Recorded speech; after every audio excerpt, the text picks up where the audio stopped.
Et à ce moment-là, j'ai très envie de monter une boîte. Le premier chantier qu'on signe, on le signe avec Total. On sent et on voit qu'on peut augmenter le chiffre d'affaires tout en restant petit. Comment on va le faire? En fait, il y a plein de choses. Lui, c'est Maxime Claval, le cofondateur d'Enercool, une start-up nantaise qui permet de refroidir les bâtiments sans climatisation grâce à des revêtements réflectifs. Il a participé à l'émission Qui veut être mon associé sur M6 et a déjà eu des clients comme Disneyland Paris, EDF ou Airbus. Nous verrons comment lui et ses associés ont bâti Enercool et les leviers de croissance qu'ils utilisent. Si tu mets des clims partout, en fait, la clim, elle fait du froid à l'intérieur et elle rejette le chaud à l'extérieur. Dans un contexte d'urgence climatique, nous verrons pourquoi la climatisation aggrave le réchauffement de nos villes et comment il arrive à convaincre dans un secteur aussi traditionnel que celui du BTP. Bonjour Maxime Claval. Salut, ça va? Salut, ça va très bien. Donc tu es le cofondateur d'Enercool, une start-up française basée à Nantes et qui se spécialise dans la conception de revêtements réflectifs. Et la première question que je voulais te poser, c'est simplement, est-ce que tu peux nous expliquer en quelques mots quel a été ton parcours scolaire ainsi que les quelques expériences professionnelles que tu as pu avoir avant de monter Enercool? Ouais, mon parcours scolaire, c'est au lycée, un bac S. Ensuite, je vais à la fac parce que j'avais deux grandes sœurs qui avaient fait des prépas et qui m'avaient dit que c'était dur et que c'était pénible. Donc, je suis allé en fac de maths physique Ouais. pendant 4 ans jusqu'en master 1. Donc, j'ai eu un diplôme, j'ai eu une licence et puis j'ai poussé jusqu'au master 1. Master 1, je me voyais plus à la fac en fait. J'étais capable de résoudre des grosses équations mathématiques et physiques, mais j'apprenais pas un métier. Et donc, j'ai fait qu'on appelle une passerelle. Où globalement, je suis rentré en école d'ingénieur D'accord. en alternance, une école d'ingénieur qui s'appelle le CESI. Moi, je voulais du concret en fait en sortant Ouais. de la fac. Et donc, le CESI, c'est des écoles d'ingénieurs qui font que de l'alternance euh, et un peu d'apprentissage continu aussi, je crois. Enfin bref, mais moi, en tout cas, c'est de l'alternance. Et donc là, c'est là où j'ai commencé finalement j'ai trouvé une alternance dans un bureau d'études qui s'appelle Alterea, Ok. donc un bureau d'études en maîtrise de l'énergie. Donc j'ai démarré par ça, par en fait faire des audits énergétiques, donc calculer les économies d'énergie pour des clients dans des gros bâtiments, des bailleurs sociaux, des bâtiments tertiaires, ce genre de choses, pour leur dire bah voilà, il faut changer les fenêtres, changer la chaudière, faire ci, faire ça, chiffrer tout ça. J'ai commencé comme ça, donc j'ai une casquette, on va dire, d'ingénieur thermicien à l'origine. Ouais.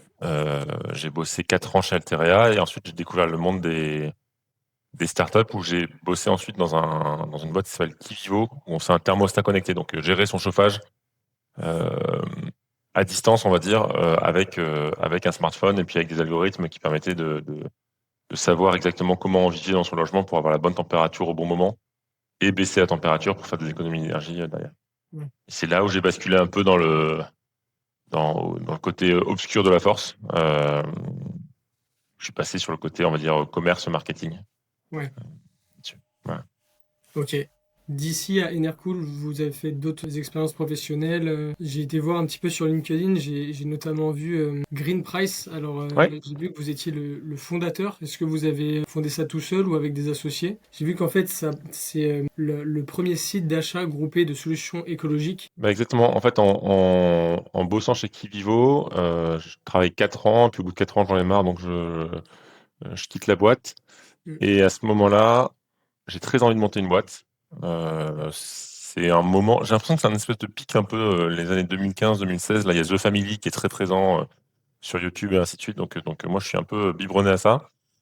Et donc, je veux monter une boîte. Et puis, je viens d'une startup et donc je vois mon patron qui avait monté Ouais. la boîte, tout ça. Donc je me disais, putain, j'ai envie de faire comme lui. Et donc voilà. Donc, je monte effectivement Green Price. Et je monte Green Price. Donc, c'était des achats groupés écologiques. L'idée, c'était de dire, euh, les achats groupés, ça permet de faire baisser les prix. Et en fait, les solutions écologiques, elles sont souvent plus chères que la normale, alors qu'elles sont mieux. Donc, en fait, pour retirer ce frein du prix, on va faire des achats groupés pour baisser. Et donc, j'ai fait ça pendant pas très longtemps, en fait. J'ai fait ça pendant un peu moins d'un an. Ok. Et j'arrivais pas à trouver d'associés. Et donc, ça, c'était un gros frein parce qu'en fait, je bossais tout seul et je m'ennuyais. Ouais. Et j'avais pas trop la vision moyen terme de la boîte. C'est-à-dire que globalement, mon boulot, c'était de faire des pages web, faire de la pub sur Facebook, parce qu'à l'époque, les pubs sur Facebook, ça marchait très bien, pour que les gens s'inscrivent, et négocier des offres d'achat, enfin des achats groupés. Mais voilà, tous les mois, c'était un nouvel achat groupé. C'était intéressant parce que ça permettait de faire du chiffre d'affaires assez rapide. Euh, mais assez rapidement, je me suis un peu essoufflé, donc j'ai arrêté ça. Euh, Et tu travaillais parfois avec des prestataires ou vraiment tout seul de chez toi? non, vraiment tout seul. Tout seul. C'est là où j'ai croisé Damien, d'ailleurs, que tu connais, Oui. qui en fait, on était dans une espèce d'incubateur qui venait d'être lancé par la ville de Nantes, qui s'appelait My Amateur. Et Ok. c'était un truc totalement incroyable. Franchement, c'est une expérience assez folle. Ils avaient réussi à négocier en fait des bâtiments qui étaient en rénovation. Donc, c'était des bâtiments qui étaient voués soit à être détruits, soit à être rénovés. Ok. Et donc, on était en plein milieu d'un chantier, au Oui. milieu de Nantes, pour ceux qui connaissent la caserne Méliné. Euh, et en fait, ils hébergeaient une quinzaine, une vingtaine d'entrepreneurs. Donc c'était nourri logé quoi. C'est-à-dire que, alors moi j'habitais pas loin et puis j'avais des enfants déjà donc je rentrais chez moi. Mais il y avait des entrepreneurs qui étaient là euh, tout le temps quoi. Ils faisaient des soirées, ils dormaient, le lendemain ils se Oui. réveillaient, ils bossaient ainsi de Ouais, suite. Donc c'est assez fou. Le tout gratuit. Donc il y avait quand même une forme d'énergie là-dedans qui était quand même assez chouette. Euh, ouais, et, j'imagine.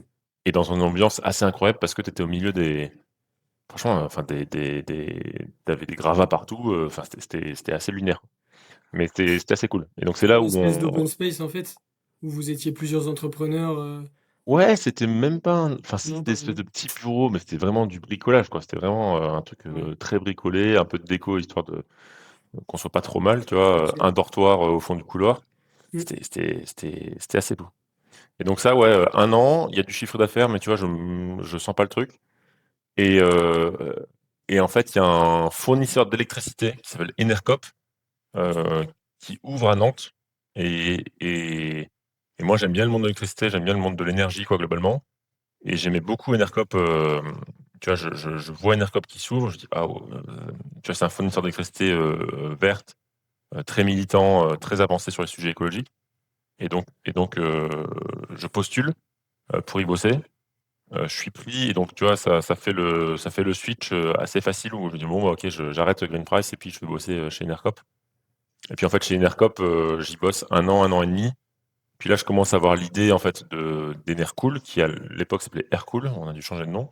Et Enercool, tu vois, ça trottait dans ma tête, je me dis: «Putain, j'ai envie de faire ça». Ça se passait pas super bien chez Enercop, tu vois. Enfin, avec les gens avec qui je bossais, c'était super, mais mon métier au quotidien Ouais. m'ennuyait un peu. Et donc, c'était l'occasion de tout trouver, tu vois, pour monter Enercool derrière. Ok. Et justement, au sujet d'Enercool aujourd'hui, est-ce que tu peux nous dire ce que vous proposez concrètement aux entreprises et à quels problèmes vous répondez? Ouais, ben, nous, ce qu'on fait, le problème auquel on répond, c'est la facture de clim. Et c'est la facture de clim qui augmente d'année en année parce qu'il fait de Ouais. plus en plus chaud, parce que le prix de l'électricité augmente. Et nous, ce qu'on fait pour baisser cette facture de clim, on applique, enfin, on produit et on applique des peintures qu'on appelle réflectives. Donc, c'est des peintures blanches principalement. On a quelques gammes colorées aussi. Mais c'est des peintures qui ont des capacités à renvoyer la chaleur, en fait, de façon très importante. De façon assez basique, on comprend bien que le blanc renvoie plus de chaleur que le noir. Ça, c'est assez simple. Et en fait, dans la peinture, c'est pas que ça. C'est aussi on a des aérogels de silice, donc c'est une sorte de gel qui est rempli à 95% d'air et qui ont en fait des capacités thermiques très puissantes et qui vont permettre d'éviter la chaleur de rentrer l'été et donc de faire des économies sur la clim ou chez certains clients qui n'ont pas la clim, mais en fait de faire baisser la température l'été, quoi. Donc on gagne entre 4 et 6 degrés dans les bâtiments et on fait 40% d'économie sur la clim. Donc c'est un temps de retour sur l'investissement qui est très court. On a un temps de retour qui est 3-4 ans. Donc les économies qui sont faites sur la clim, elles remboursent globalement l'investissement au bout de 3 ans, quoi. Donc, c'est ça qu'on fait. Et la boîte a maintenant 5 ans. On n'a jamais levé de fonds, on est rentable. Donc ça se Ouais, passe c'est plutôt cool. bien. Ouais. Vous êtes plusieurs à faire ça sur le marché? Ou est-ce que vous Hum. avez un acteur différenciant qui fait que vous avez un argument commercial supplémentaire? Ouais, ouais, on est effectivement plusieurs sur le marché et c'est une bonne nouvelle. Enfin, tu vois, un des conseils que je pourrais te donner, c'est que Oui, c'est que c'est bien d'être plusieurs sur un marché. ouais, Généralement, ce qu'on dit quand tu es seul, c'est qu'il n'y a pas forcément de marché. Les critères différenciants, c'est qu'on a, donc ce que j'ai dit tout à l'heure, là, les aérogels de silice, donc une capacité à renvoyer la chaleur qui est très élevée. Ça se mesure et donc il y a des organismes indépendants qui mesurent ça et ça s'appelle le SRI, le Solar Reflectance Index, qui est ok. mesuré. Et on a un série qui est très élevé, qui fait partie des meilleurs du marché. Et à côté de ça, nous, on a un engagement écologique qui est important aussi. Et donc, c'est important aussi d'avoir des émissions de CO2 qui sont liées à la production de la peinture qui sont très faibles. Et donc ça, pareil, on a une FDES, ça fait beaucoup d'acronymes, mais une FDES qui est très faible. Une Donc c'est FIC, une... FDES, c'est de ça dont tu fais allusion? Ouais, exactement. Ouais, Ouais. ok. Mm. Et donc, on a un score carbone sur notre peinture qui est pareil, un des plus faibles du marché. Et donc, nos deux facteurs différenciants, c'est ça, c'est globalement une très bonne performance thermique Ouais. et un score carbone qui est très bon lui aussi. Ok. Ok. Pour continuer un peu là-dedans, est-ce que toi, tu penses qu'aujourd'hui la climatisation elle réchauffe nos villes? Et si oui, comment exactement? Ouais. En fait, la clim, elle a deux effets négatifs. Alors, je suis pas un anti-clim, hein, parce que je suis bien content Ouais. d'avoir la clim Ok. de temps en temps l'été et ainsi de suite. Mais la clim, elle a deux défauts. C'est que le premier, c'est qu'en fait, dans la clim, il y a des fluides qu'on appelle des fluides frigorigènes. Ces fluides, quand il y a des petites fuites, comme tout, hein, au fil du temps, il y a un peu de perte. Ces fluides frigorigènes, ils ont des capacités de réchauffement climatique qui sont des centaines de fois plus élevées Ils que le gardent la CO2. chaleur, c'est ça? En fait, j'avais vu ces liquides frigorigènes dans les pompes à chaleur. Je sais pas si on parle des mêmes choses. Si, si, c'est ça. Ouais, ok. Bah, en fait, une fois qu'ils sont dégagés dans l'air, Ouais. c'est un gaz, et donc ils ont un même effet de serre comme le CO2, mais bien, bien plus élevé. Donc en fait, quand tu fais la somme de toutes les clims qu'il y a dans le monde, bah, quand tu vois toutes ces pertes, ça crée un effet de serre important. Ouais. Donc c'est un facteur euh, important. Donc ça, c'est le premier sujet. Et le deuxième sujet, c'est un sujet, on va dire, de ce qu'on appelle d'îlot de chaleur urbain. C'est qu'en fait, en ville, si tu mets des clims partout, bah, en fait, la clim, qu'est-ce qu'elle fait? Elle fait du froid à l'intérieur et elle rejette le chaud à l'extérieur. Et donc, si tout le monde se met à climatiser chez soi, bah, en fait, on a des rues qui deviennent beaucoup plus chaudes qu'elles ne pourraient l'être en fait si tu n'utilisais pas la clim. Donc ça, c'est aussi le second point qui est important. Et donc nous, à notre petite échelle, hein, si on peut éviter ça, bah, c'est pas plus mal. Ok, très clair. Et que ce soit à la télé ou sur les réseaux, on entend souvent parler d'urgence climatique, mais dans les entreprises, c'est vrai qu'on voit rarement des initiatives concrètes qui sont mises en place. Tout le monde s'accorde pour dire qu'il faudrait, mais peu d'initiatives sont mises en place et de plans d'adaptation par entreprise. Selon toi, c'est quoi aujourd'hui qui freine les entreprises à prendre des initiatives pour ce genre de cause? Ouais. En fait, à mon avis, le sujet écologique, il faut pas qu'il soit prioritaire. Tu vois, il y a un truc où Ouais. il faut que tu aies un gain annexe. Je sais pas, si tu prends un exemple pour toi en tant que particulier, mais ça marche aussi chez les professionnels. Euh, Si tu fais du vélo, tu fais pas du vélo pour l'écologie, tu fais du vélo parce que tu arrives plus vite au bureau, t'es pas en retard, t'es pas dans les bouchons, ça te met en meilleure santé. Pour l'alimentation, c'est pareil. Si tu manges bio, c'est pas pour des raisons forcément écologiques. Tu vas manger bio parce que c'est plus sain et c'est meilleur pour toi et ainsi de suite. Donc je pense qu'en fait, il y a un vrai sujet où les solutions écologiques en entreprise, elles doivent avoir un autre intérêt que seulement l'écologie. Tu peux pas juste vendre un produit euh, juste pour l'écologie. Donc en fait, il faut soit des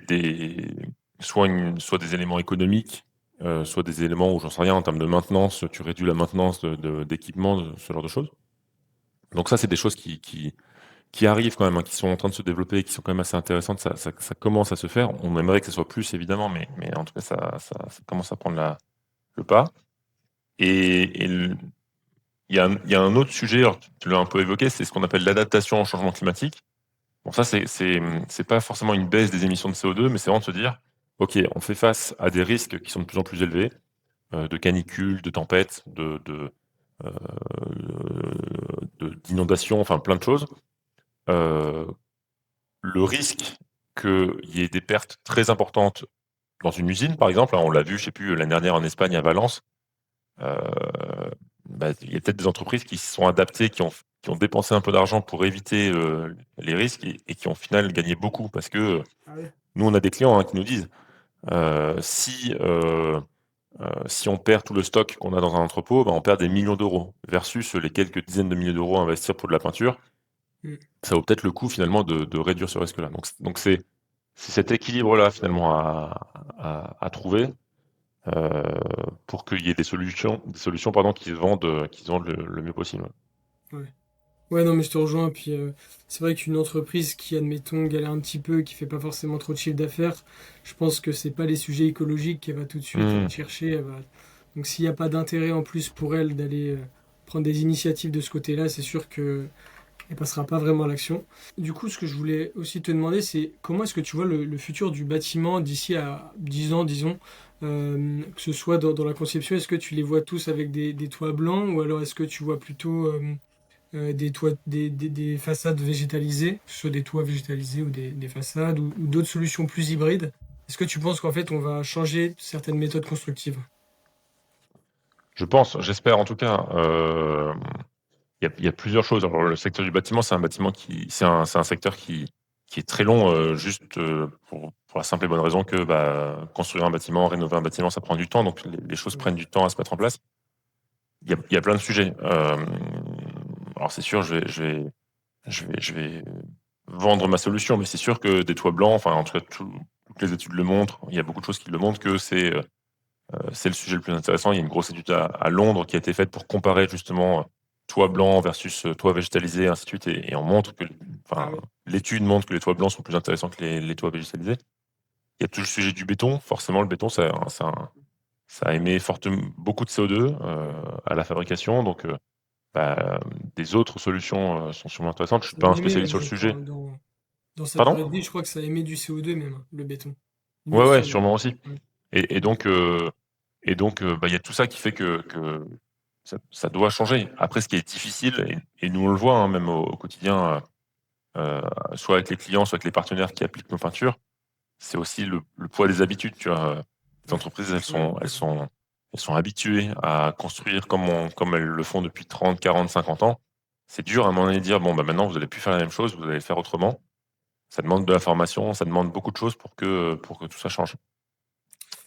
Et puis il y a un sujet économique, évidemment. C'est qu'aujourd'hui, surtout, avec des tensions économiques, heu, fabriquer des bâtiments, plus écologiques, mais potentiellement plus chers, heu, c'est pas toujours évident, quoi. Ouais, c'est sûr. Du coup, aujourd'hui, chez Enercool, vous êtes trois associés. Est-ce que tu peux rapidement me dire comment ça s'est passé au début? Est-ce que tu as fondé tout seul ou avec les associés? Est-ce que vous avez cofondé? Ou est-ce qu'ils sont venus après? Et comment ça s'est fait? Ouais, moi j'ai monté la boîte en 2020, je l'ai montée seul, au départ, avec l'envie, très forte de m'associer, parce que j'avais pas envie d'être seul, et puis ce que je disais tout à l'heure, hein, de mon expérience passée, enfin, tu vois, j'étais seul et je m'ennuyais, quoi, et donc le but, c'est quand même pas de monter une boîte et de s'ennuyer. Donc très vite, j'ai cherché des cofondateurs. J'ai commencé à bosser avec des gens, puis ça l'a pas fait, tu vois, de façon, assez honnête. On s'est dit les choses, de dire: «Bon, en fait, il y a pas le feeling le matin quand tu arrives, il y a des choses qui vont pas», donc on a arrêté là. Donc le process, il était toujours un peu pareil, hein, c'était de se dire: «On essaye de bosser ensemble, on signe aucun papier, il y a aucune promesse qui est faite, c'est juste de dire: "On bosse ensemble", on fait un point au bout d'un mois si on voit que ça se passe bien ou ça se passe pas bien, et puis on verra ce que ça donne». Heu et en fait, pendant 1 an, je suis resté seul, à bosser un peu avec des gens, mais avec qui ça ne le faisait pas. Et puis au bout d'1 an, un peu par hasard, j'ai en parallèle, j'ai croisé, Adeline, qui est mon associé, et François. Adeline sur le marketing et François sur la partie, commerce et suivi des travaux. Et donc là, ça a été le même process, c'est de se dire, heu, voilà ce que je fais, voilà ce que je compte faire, voilà un peu le plan de développement. Je cherche des associés. J'ai été très, transparent et très, comment dire? Ouais, honnête et généreux, on va dire, sur les parts. C'est-à-dire que moi, je voulais que les parts soient partagées de façon assez forte, donc même très forte, puisqu'en fait, j'ai revendu 30 à Adeline et 30 à François, donc Ouais. 40-30-30, parce que je voulais pas partir juste du postulat de dire: «C'est moi qui ai eu l'idée, il y a 1 an».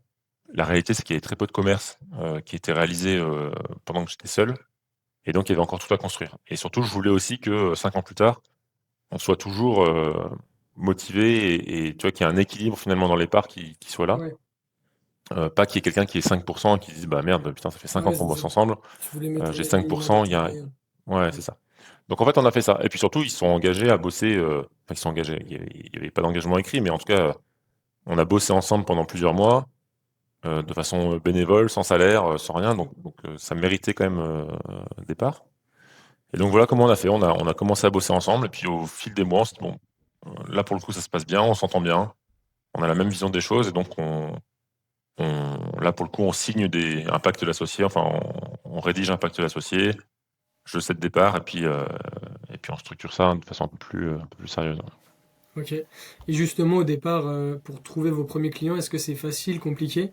Et c'est par quel canaux d'acquisition? Est-ce que c'est en prospectant en physique ou alors en Ouais, envoyant des messages sur LinkedIn?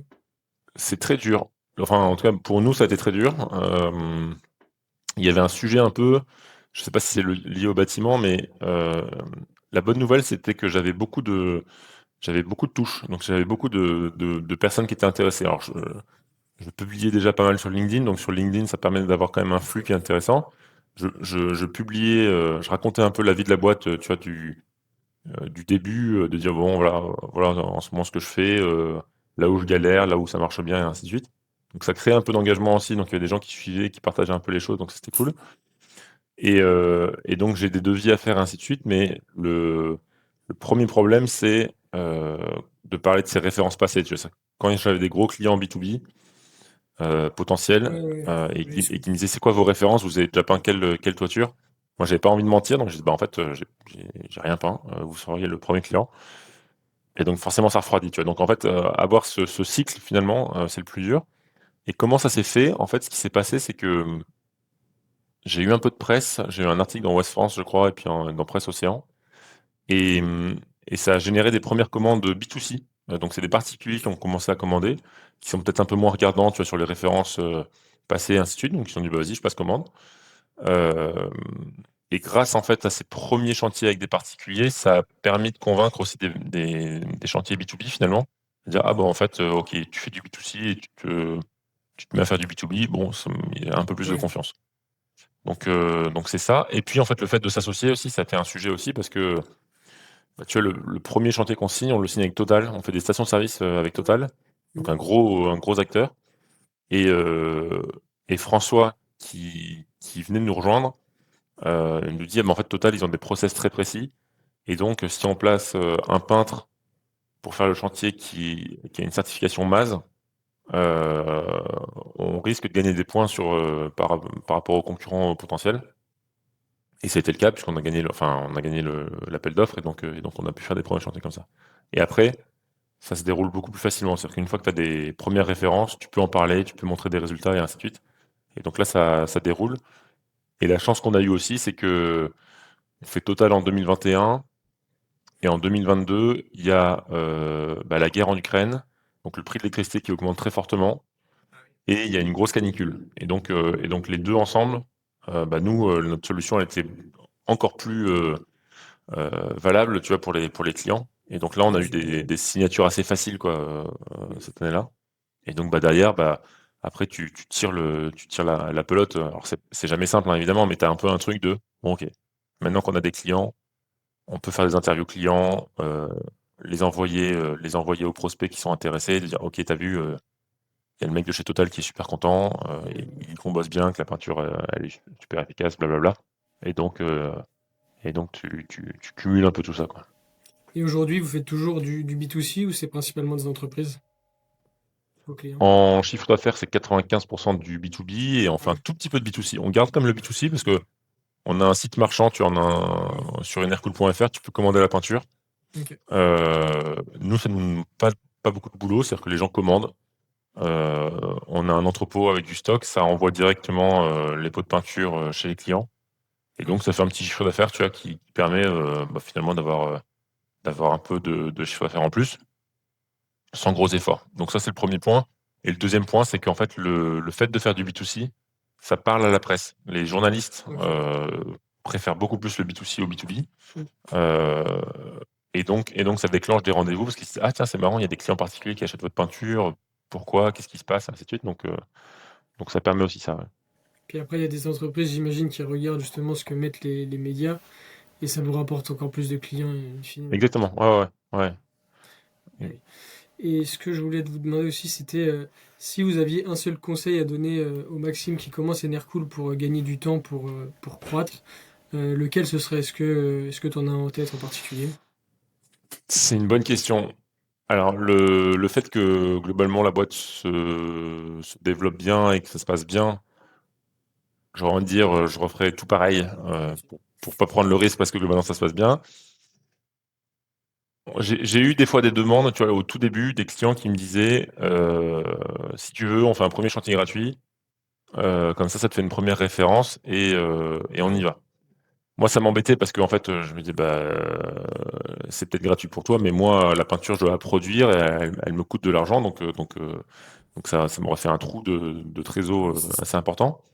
Mais je sais pas si, tu vois, est-ce que j'aurais gagné 1 an en faisant ça, en disant: «OK, bon, bah, allez, tant pis, je prends le risque, je mets 20 000 € ou 30 000 €, c'est pour ma pomme et comme ça, j'ai un premier bâtiment qui est fait et je peux en parler et ainsi de suite». Je sais pas. Je suis je suis content de pas l'avoir fait, tu vois? Et je l'ai pas fait pour des raisons, simplement financières, hein. J'avais pas les 20 000 € à mettre gratuitement pour faire ça. Est-ce que ça aurait accéléré le processus? J'en sais rien. Donc je sais pas si c'est un bon conseil ou pas. Moi, je l'ai pas fait et ça a marché, donc peut-être que le bon conseil, ce serait de dire: «Non, tout ce que vous faites, vendez-le et faites pas de choses comme ça». J'avais eu, par mon expérience passée, hem, ça pourrait être un conseil. Heu, dans la boîte que j'avais montée et puis quand je bossais chez Kivivo, on faisait pas mal de concours, de pitch de start-up, d'espèces de trucs comme ça où en fait tu perds un temps fou. Soit à rédiger le dossier, soit aller faire des pitchs devant des gens qui sont en fait qui en ont rien à faire, c'est pas tes clients et toi tu es content parce que ça fait un peu start-up, comme on se l'imagine et ainsi de suite, où tu viens pitcher des trucs et maintenant on est très terre à terre en fait, dans ce qu'on fait. Dire: «Non, non, on a un process commercial, on fait ça, on envoie des emails, on passe des coups de fil». Et on va pas aller, pitcher, à je ne sais quel concours de start-up pour gagner pas grand-chose ou même, souvent rien du tout. Heu, donc ça on évite le plus possible, quoi. C'est vraiment de dire, heu qui sont mes clients, comment je les trouve, comment je discute avec eux et je leur vends la solution, quoi et et ça, je pense que c'est un conseil parce que des fois, enfin, quand j'étais au tout début, j'étais dans les incubateurs, tu vois des personnes qui, en fait, sont un peu perdues, elles savent pas trop ce qu'elles font et elles vont aller pitcher ici et là. Elles sont: «Ah, c'est trop cool, j'ai pitché, à je sais pas quel, Ah, OK, d'accord, ouais. truc». Je disais: «Ah, franchement, perte de temps, quoi», mais bon, bref. En fait, c'est intéressant, mais à un moment donné, il faut se confronter, il faut essayer le marché pour en tirer des apprentissages et puis avoir une vraie Mmh. stratégie de. Ok. Au sujet de justement la peinture, est-ce que vous sous-traitez les peintres ou est-ce que vous avez une équipe en interne pour peindre les toits? Ouais, on sous-traite la partie application. En fait, pour plein de raisons, enfin, il y a 2 raisons. Il y a une raison, saisonnière, c'est-à-dire que l'application, elle se fait de mars à, octobre, tu vois? Quand la météo est bonne en octobre.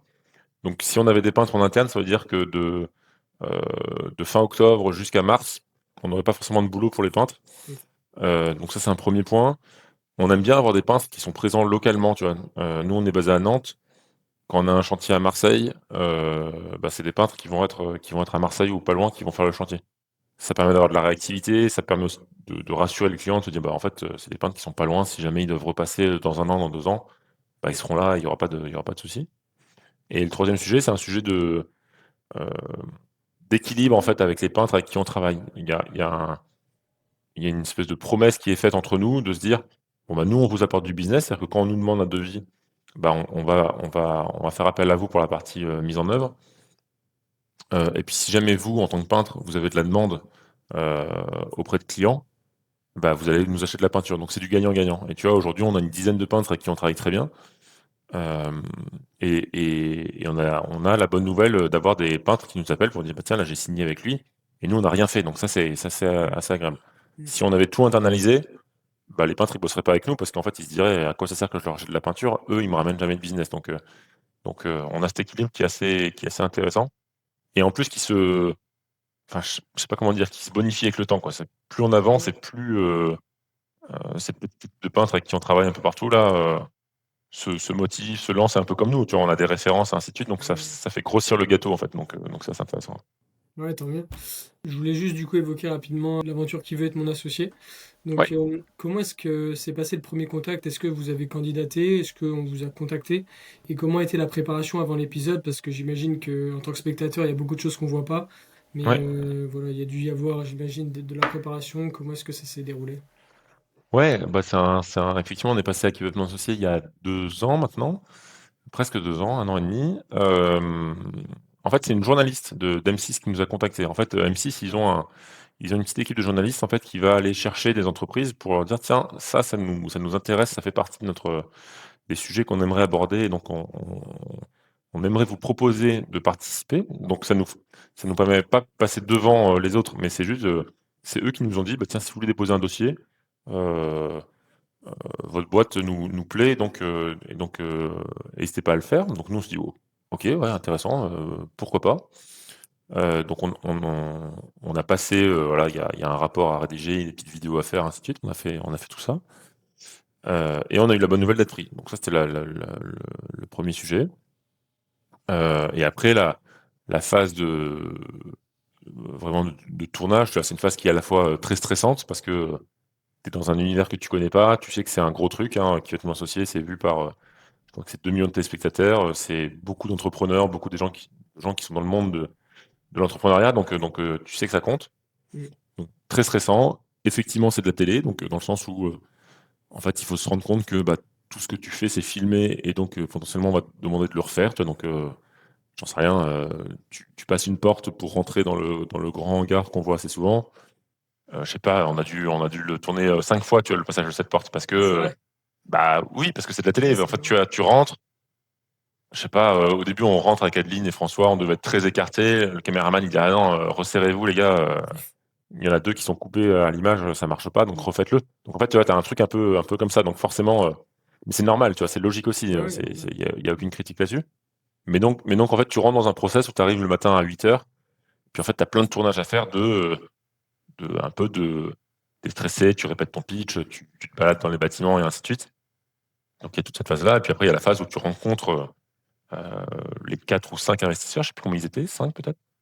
Euh, et là, t'as un énorme pic de stress avant, et puis une fois que tu es lancé, ça, Mm. ça, ça file droit, entre guillemets, tu vois, ça avance là-dessus. Ça a Mais c'est duré une chouette combien de temps le expérience. tournage environ de votre passage? Quand tu passes devant les investisseurs, j'ai pas le chiffre exact, mais je pense qu'on passe une bonne heure, tu vois, Ok. pour 10 minutes de diffusion. En fait, les mecs s'intéressent quand même fortement à ton business, c'est-à-dire qu'ils posent des vraies Mm. questions de comment tu fais pour acquérir des clients, comment tu fais pour Ouais, augmenter bah, ton chiffre j'imagine. d'affaires. Enfin, t'as des vrais trucs. Ce qui passe à la télé, ce qui intéresse le téléspectateur, c'est les moments un peu croustillants, c'est quand le mec se foire, quand il est stressé, quand il répond à côté de la. Enfin, tu vois, il y a plein de. Donc Moi, c'est je pensais que ça logique. prendrait encore plus de temps, tu vois. 1 heure, ça me paraît correct, hein, parce que Ouais, c'est vrai ouais, que ouais. Ouais, ouais. pour la télé. Mais entre ça et effectivement les 10 minutes de diffusion, nous, quand on l'a regardé, tu vois, on était un peu frustrés, et c'est logique. Tu regardes le truc, ah merde, Ouais, il y ils a ont des pas passé le passages passage où on parle de ça, où on parle de ça, on parle de ça. Mais l'émission en elle-même, elle est bien faite, justement euh, parce que ça va vite, Ouais, bien sûr. et tu stresses pour les candidats, tu te dis, oh merde, là, il a fait un truc, il aurait pas dû dire ça, et ainsi de suite. Enfin, tu vois, Ok. non, une Et très belle du coup, expérience. Ouais. tu voulais dire? Excuse-moi, je t'ai Non, coupé. je disais juste que c'était une très belle expérience, ouais. Ouais, Très ok. chouette, ouais. Et du coup, c'est Kelly Massol qui a investi, c'est bien ça? Alors, j'avais noté 250 000 euros contre 10% de votre valorisation. Est-ce que c'était à votre valorisation ou elle avait. Je crois qu'elle avait augmenté la valo, c'est pour ça que je pose la question. Ouais. Ouais, En c'est fait, ça. c'est là où c'est important de dire que c'est de la télé. C'est Ouais, qu'en fait, Kelly n'a pas investi. À la télé, on a l'impression qu'elle investit, mais en fait, nous, derrière, ok. on a refusé l'investissement. Et ça fait partie de euh, c'était pas notre but. En fait, on se posait des questions sur le fait de lever des fonds ou non à ce moment-là. Donc, on a effectivement associé en se posant des questions. Et puis, en fait, entre le moment où tu fais le tournage et puis le moment ensuite où tu discutes et ainsi de suite, nous, on avait signé quand même des beaux clients et ainsi de suite. Donc, on avait un chiffre d'affaires qui se développait bien. Donc, de façon assez transparente, derrière, avec Kelly, on lui a dit, bon, bah, en fait, on va pas aller plus loin. Mais pendant l'émission, c'était assez étonnant parce que nous, on y va un peu, je sais pas si on peut dire petit bras, mais je crois qu'on demande 100 000 euros pour 10% de la boîte, donc une valo à 1 million. Et au moment où les investisseurs prennent la parole, la première qui prend la parole, c'est Kelly. Et tout de suite, elle dit, moi, je mets 250 000 pour 10%. Là, tu dis, ah, waouh. Tout de suite, tu vois. Et Donc, je les crois quatre qu'elle le autres, ils fait étaient là. pour beaucoup de boîtes en plus, pour monter les valos à chaque fois. Ouais, ouais. Et Donner, puis, en fait, donner. alors, Ouais. ouais, je connais pas le détail, mais je pense que elle était nouvelle sur l'émission, tu vois. Et nous, on a le tournage n'est pas dans la même, ne se fait pas dans le même ordre que la diffusion, de façon assez logique. Mais donc nous, en fait, on a fait le tournage le premier jour. On était le premier jour du tournage. On a été diffusé plutôt en milieu de programmation globale, tu vois. Euh, et je pense qu'elle voulait aussi un peu marquer les Ah esprits oui. auprès des autres investisseurs, tu vois, de dire, vous allez voir qui je suis, et vous me faites pas peur. Donc tout de suite, boum boum. Et donc nous, tu vois, on a halluciné. Enfin, les autres, ils étaient prêts à faire des investissements, mais ils ont dit, bah en fait non, là je peux pas m'aligner. Euh, Il y a juste Marc Simoncini qui a fait une autre proposition, mais qui était bien plus bas. Donc on a refusé, Moi, on j'ai a accepté noté Kelly. 150 000 euros pour 20%. Par contre, je crois qu'il avait un gros carnet d'adresses qui Ouais, avait ouais, mais réalisé. ça. Alors ça c'est marrant parce qu'ils ont pas gardé ils l'ont pas gardé à l'émission, mais à la fin on choisit Kelly et puis je dis à Simoncini, je lui dis mais par contre avec plaisir pour le partage du carnet d'adresse, tu vois. Et je sais plus ce qu'il me dit, je crois qu'il me dit un truc du genre tu veux pas que je te lève les carreaux aussi, ou un truc comme ça, tu vois. Il se fout de ma gueule. Mais ouais, carnet d'adresse c'est toujours bien, mais Après, bon c'est si un. ça marchait déjà pour vous, vous en aviez Oui, peut-être oui, après on est plus toujours envie. preneur, tu vois. Il y a toujours des trucs de se dire bon bah si le mec est copain avec le patron de Carrefour, je sais pas quoi, bon c'est sûr, mais non non. Et puis derrière, enfin, tu vois, tout ça, après, on a discuté avec Kelly, on s'est rendu compte que on n'était pas forcément sur les mêmes sujets. Nous, on avait du chiffre d'affaires, ça se développait bien, donc on n'avait pas forcément envie de lever des fonds, parce que lever des fonds, c'est aussi, c'est plus la même dynamique, hein, derrière. Sur une boîte, on aimait bien l'idée d'être toujours indépendant, faire ce qu'on voulait, pas être obligé de vendre la boîte 4-5 ans après. Donc on a préféré arrêter là. Et donc on a toujours pas levé de fonds, on est toujours indépendant là-dessus. Ouais, Donc c'est c'est cool. c'est assez chouette aussi. Mais il doit y en avoir beaucoup, je pense, qui finissent par refuser les offres en fait des investisseurs, hein. Je pense pas que vous êtes un. Ouais, on connaît pas les chiffres là-dessus. Je saurais pas dire. C'est possible, je sais pas. J'imagine qu'M6 essaye de faire attention là-dessus, mais ils sont jamais à l'abri. Euh, je sais pas. Ouais. Et est-ce que vous avez eu l'occasion d'échanger de manière un peu plus informelle après le tournage ou avant même avec des membres du jury ou même d'autres entreprises qui sont venues pitcher? Après, je sais pas si vous le passiez en même temps que d'autres. Pas du tout. Peut-être En pas. fait, on est passé au même moment que d'autres boîtes, Ouais. mais en fait, tu es tellement stressé. Tu dis bonjour aux autres boîtes, tu discutes 2 minutes avec elles, Ouais, mais tu tu m'étonnes. restes, tu restes focus sur ton machin. Parce que si tu te mets à sympathiser, enfin voilà, franchement, le stress te crispe un peu, quoi.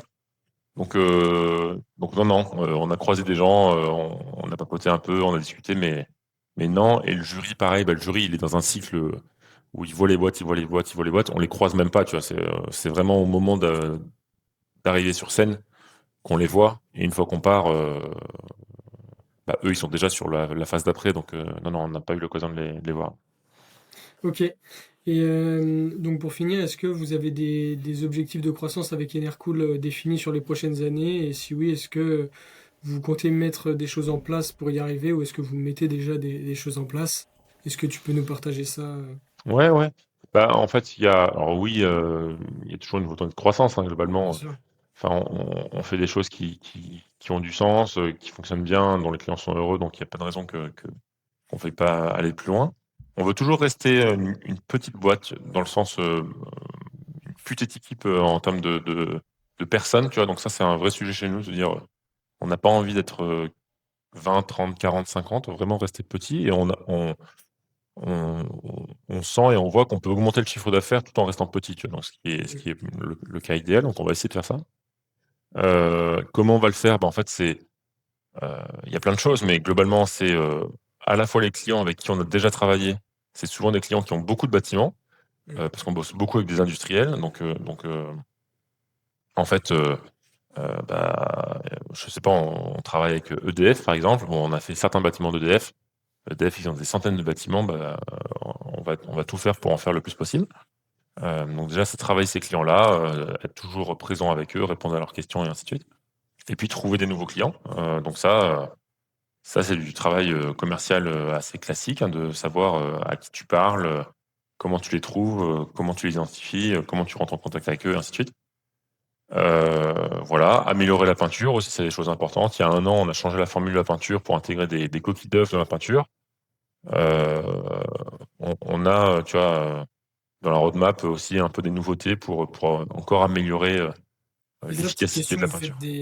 vous faites intervenir un labo ou vous le faites vous-même quand vous Ouais, choisissez on un fait projet? intervenir un labo. Ouais. Nous, Ouais. nous, globalement, on a les idées, tu vois, on a des trucs, on se dit, ah Ouais. tiens, attends, ça c'est intéressant, ça c'est intéressant. Et donc, on fait intervenir un labo pour lui dire, est-ce que tu peux faire ça? Est-ce que tu peux faire ça? Qu'est-ce que t'en penses de ça? Et même eux, enfin, ça marche dans les deux sens, hein, c'est eux, de temps en temps, ils nous appellent pour nous dire, tiens, on a pensé à ça, est-ce que ça vous intéresse? C'est vraiment de la construction un peu au fur et à mesure, de dire, tiens, il y a peut-être ça à faire. Et puis aussi les clients, tu vois, les clients, des fois, ils nous disent, tiens, nous, on aimerait un truc en plus, tu vois, donc, est-ce que vous êtes capable de proposer ça? Donc c'est un peu tout ça. On fait un peu d'international aussi, donc ça c'est cool, c'est un peu les sujets nouveaux, mais tu vois, on a des projets au Qatar, on a des projets Ah ouais. euh, en Afrique, enfin dans différents sujets. Donc ça c'est cool aussi parce que ça change, tu vois. Ailleurs en Europe un petit peu ou vraiment, vraiment très Ouais, ouais, il y a loin? aussi, alors on fait un peu d'Espagne, Belgique, Italie. Espagne est un vrai sujet, hein, parce qu'il fait chaud, parce qu'il y a des toits noirs aussi. Donc, et puis on a pas mal de clients qui sont en France et en Espagne, donc en fait, c'est presque la meilleure façon de faire, hein, de se faire porter par ses Ouais, bien clients sûr. là-dessus. Donc il y a un peu tout ça, tu vois, il y a un peu tous ces trucs à mettre en place pour continuer comme ça. Ok. Bon, ben super, je te remercie beaucoup pour cet épisode.